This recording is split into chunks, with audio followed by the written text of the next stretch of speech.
नमस्कार। आज का यह वीडियो शुरू करते हैं। क्या आप यह महसूस करते हुए थक गए हैं कि आपकी प्रार्थनाएं एक तरफा सड़क हैं? क्या आपने कभी सोचा है कि आपकी प्रार्थनाएं सिर्फ आपकी आवाज का एक इको बनकर रह जाती हैं? आप अपनी बातें कहते हैं, अपनी फरियाद करते हैं, अपनी इच्छाएं बताते हैं और फिर चुप्पी।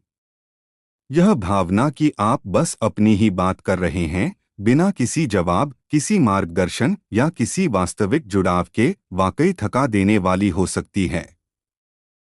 क्या आप अपने प्रार्थना के अनुभव को एक तरफा संवाद से बाहर निकालना चाहते हैं? कृष्ण से एक वास्तविक बातचीत का सफर शुरू करें और उनके साथ अपने दिल की बातें साझा करें। हम में से कई लोग अक्सर इस दुविधा में फंस जाते हैं, जहां प्रार्थना सिर्फ एक कर्तव्य बनकर रह जाती है, न कि दिल से दिल का संवाद। अगर आप ऐसा महसूस करते हैं, तो यह समय कृष्ण से बात करना सीखने का है, न कि केवल उनसे, बल्कि एक वास्तविक व्यक्तिगत संबंध बनाने का भी। सोचिए, अगर आपका सबसे करीबी दोस्त या परिवार का सदस्य आपसे सिर्फ तब बात करे जब उसे कुछ चाहिए हो या जब उसे कोई शिकायत करनी हो, तो क्या आप उस रिश्ते को गहरा मानेंगे? शायद नहीं। आप उसको इग्नोर करना शुरू कर देंगे। इसी तरह, जब हम कृष्ण के साथ अपने रिश्ते को केवल शिकायत बक्से के रूप में देखते हैं, तो हम एक गहरे और अधिक सार्थक संबंध बनाने का अवसर खो देते हैं। यहाँ हम इसी अंतर को गहराई से समझेंगे। कृष्ण को केवल एक शिकायत बॉक्स की तरह मानने और उनके साथ अपने सबसे प्यारे मित्र के रूप में जुड़ने के बीच का अंतर, जैसा कि भगवद गीता में सिखाया गया है। क्या कृष्ण सिर्फ हमारी समस्याओं को सुनने के लिए हैं? हम में से अधिकांश लोग अपनी समस्याओं को सूचीबद्ध करने और फिर चले जाने के आदी हैं। हमारा प्रार्थना का तरीका अक्सर कुछ ऐसा होता है: हे कृष्ण, मुझे यह चाहिए, मेरी यह समस्या हल कर दो, मुझे इस मुश्किल से बाहर निकालो, या उस व्यक्ति ने मेरे साथ अन्याय किया है। यह एक तरह की लेन देन वाली प्रार्थना है, जहां हम भगवान को एक ऐसी इकाई के रूप में देखते हैं जो हमारी इच्छाओं और ज़रूरतों को पूरा करने के लिए मौजूद है। जैसे हम एक शिकायत बॉक्स में अपनी शिकायतें डालते हैं और फिर उम्मीद करते हैं कि कोई उन्हें देखेगा और उन पर कार्रवाई करेगा, उसी तरह हम अपनी प्रार्थनाओं को भी एक तरफा मेल की तरह भेज देते हैं। यह दृष्टिकोण कई मायनों में सीमित है। कमजोर संबंध। इसमें कोई वास्तविक संबंध या भावना का आदान प्रदान नहीं होता। यह वैसा ही है जैसे आप किसी को एक फैक्स भेजते हैं और जवाब की उम्मीद करते हैं, जबकि आप उनसे आमने सामने बात भी कर सकते हैं। केवल जरूरत आधारित। यह संबंध केवल हमारी जरूरतों या समस्याओं पर आधारित होता है। जब सब कुछ ठीक होता है, तो हम अक्सर कृष्ण को भूल जाते हैं या उनसे बात करने की जरूरत महसूस नहीं करते। निराशा की संभावना। जब हमारी प्रार्थनाएं तुरंत या हमारी अपेक्षा के अनुसार पूरी नहीं होती, तो हम आसानी से निराश हो जाते हैं और सोचने लगते हैं कि भगवान मेरी सुन नहीं रहे हैं या भगवान को मेरी परवाह नहीं है। प्रेम की कमी। इस प्रकार की प्रार्थना में प्रेम और भक्ति की वह गहराई नहीं होती जो एक वास्तविक संबंध को परिभाषित करती है। यह एक ग्राहक सेवा संबंध जैसा अधिक होता है, न कि एक पिता पुत्र, मां बेटी या मित्र मित्र का संबंध। लेकिन क्या कृष्ण सचमुच ऐसा संबंध चाहते हैं? क्या वे केवल हमारी परेशानियों को सुनने और उन्हें ठीक करने के लिए हैं? भगवद गीता हमें एक बहुत अलग और कहीं ज्यादा प्यारा दृष्टिकोण देती है। भगवद गीता का दृष्टिकोण कृष्ण एक प्यारे दोस्त के रूप में। भगवद गीता हमें सिखाती है कि कृष्ण केवल एक दूर के शक्तिशाली देवता नहीं हैं जो सिंहासन पर बैठकर हमारी समस्याओं को सुनते हैं। वे हमारे सबसे प्यारे, सबसे अंतरंग मित्र हैं, जो हमेशा हमारे साथ हैं, हमारी हर बात सुनने और हमें मार्गदर्शन देने के लिए तैयार हैं। भगवद गीता में अर्जुन और कृष्ण का संबंध इसका सबसे बड़ा प्रमाण है। अर्जुन ने कृष्ण को अपना सारथी और अपना गुरु तो माना ही, लेकिन सबसे बढ़कर उसने उन्हें अपना घनिष्ठ मित्र माना। युद्धभूमि में जब अर्जुन भ्रमित और विचलित था, उसने कृष्ण से केवल समस्याओं का समाधान नहीं मांगा। उसने उनसे अपने दिल की हर बात कही, अपने डर, अपनी शंकाएं, अपनी दुविधाएं, यहाँ तक कि अपने तर्क भी। और कृष्ण ने धैर्यपूर्वक उसे सुना, उसे समझाया और उसे सही राह दिखाई। यह सिर्फ एक गुरु और शिष्य का संवाद नहीं था, यह दो गहन मित्रों के बीच का संवाद था जहां पूर्ण विश्वास और आपसी समझ थी। कृष्ण स्वयं भगवद गीता में कहते हैं 15.15 उदास स्माइली सर्वस्य चाह हृदय सन्निविष्टो मत्तः स्मृतिर्ज्ञानम पोहनम च, अर्थात मैं सभी के हृदय में स्थित हूँ और मुझसे ही स्मृति, ज्ञान और विस्मृति आती है। कल्पना कीजिए, कृष्ण आपके दिल में बैठे हैं। वे आपसे दूर नहीं हैं, वे आपके भीतर ही हैं। वे आपको मार्गदर्शन करने, आपसे प्यार करने और आपसे बात करने की प्रतीक्षा कर रहे हैं। वे आपकी हर सांस, आपके हर विचार, आपके हर अनुभव के साक्षी हैं। वे आपसे सिर्फ आपकी शिकायतों की सूची नहीं सुनना चाहते, वे आपसे एक वास्तविक बातचीत करना चाहते हैं, एक व्यक्तिगत संबंध बनाना चाहते हैं। कृष्ण से बात करना कैसे सीखें, एक वास्तविक संबंध कैसे बनाएं? तो शिकायत बक्से की मानसिकता से निकलकर एक प्यारे दोस्त के रूप में कृष्ण से जुड़ने के लिए हमें क्या करना होगा? यहाँ कुछ तरीके दिए गए हैं। सुनना सीखें। दो तरफा संवाद का महत्व। हर वास्तविक दोस्ती में सुनना और बोलना दोनों शामिल होते हैं।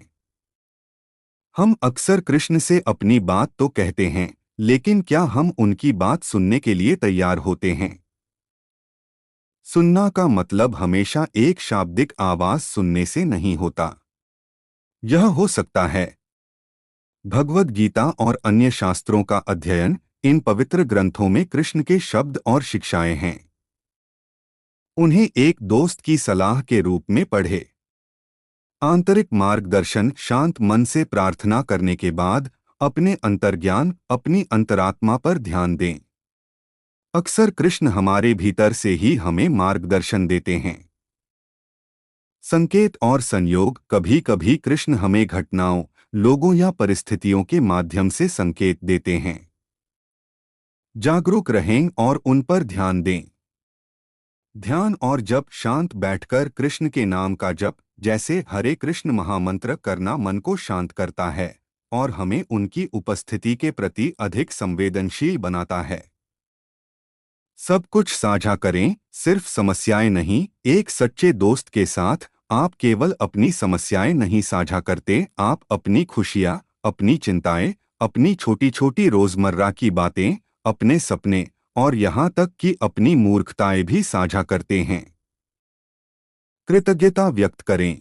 हर छोटी बड़ी चीज के लिए कृष्ण को धन्यवाद दें। स्वस्थ शरीर, भोजन, आश्रय, प्रियजन। कृतज्ञता संबंध को गहरा करती है। अपनी खुशियां साझा करें। जब आप खुश हों तो अपनी खुशी कृष्ण के साथ मनाएं। कृष्ण, आज मुझे यह देखकर कितनी खुशी हुई। अपनी छोटी छोटी बातें बताएं। आज ऑफिस में क्या हुआ, आज मैंने क्या नया सीखा, आज मुझे यह मुश्किल लगी। उन्हें अपने जीवन का हिस्सा बनाएं। पूरी तरह से ईमानदार और भेद्य बने। कृष्ण को सब पता है, इसलिए ढोंग करने की कोई जरूरत नहीं। अपने सबसे गहरे डर और सबसे निजी विचार भी उनसे साझा करें। उन्हें हर जगह महसूस करें। गीता 15.15 का रहस्य। जब आप जानते हैं कि कृष्ण आपके दिल में बैठे हैं, तो आप उन्हें अपनी हर क्रिया में, अपने हर विचार में शामिल कर सकते हैं। जब आप चलते हैं तो महसूस करें कि वे आपके साथ हैं। जब आप काम करते हैं तो सोचें कि आप उनके लिए यह कर रहे हैं। यह जागरूकता आपको लगातार उनसे जोड़े रखती है। भक्ति योग के अभ्यास। भक्ति योग केवल धार्मिक अनुष्ठान नहीं हैं, वे कृष्ण के साथ संबंध बनाने के उपकरण हैं। जप मंत्रों का जाप नाम जप कृष्ण को आवाज लगाने का सबसे सीधा और शक्तिशाली तरीका है। यह सिर्फ शब्दों को दोहराना नहीं है, बल्कि दिल से उन्हें पुकारना है।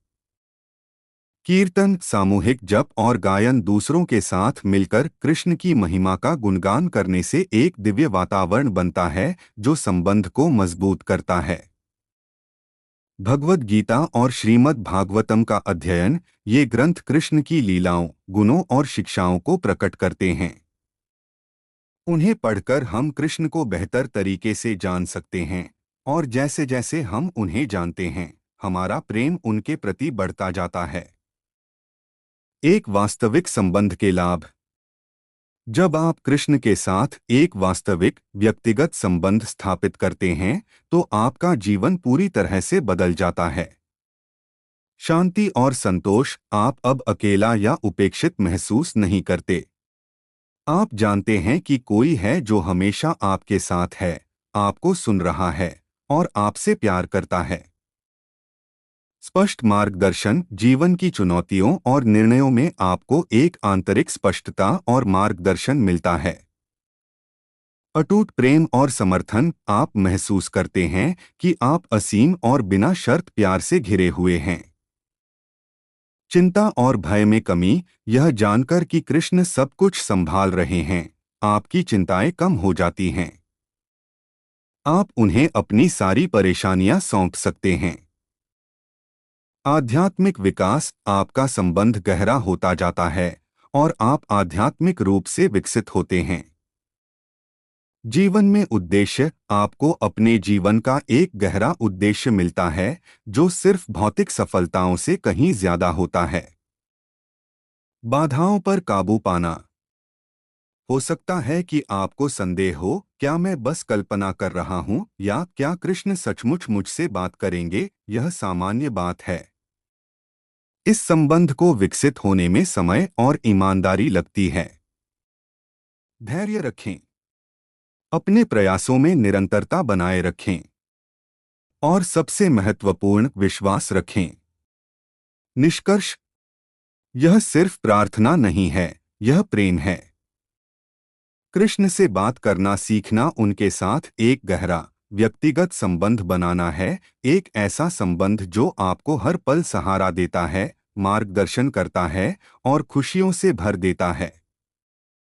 शिकायत बक्से की मानसिकता छोड़िए और अपने सबसे प्यारे मित्र के रूप में कृष्ण से जुड़िए। वे आपके दिल में बैठे आपके बुलावे का इंतजार कर रहे हैं। उन्हें अपने जीवन का हर पहलू समर्पित करें और देखें कि आपका जीवन कैसे दिव्य प्रेम और शांति से भर जाता है। आज से ही इस सुंदर यात्रा की शुरुआत करें। आपका समय शुभ हो। धन्यवाद।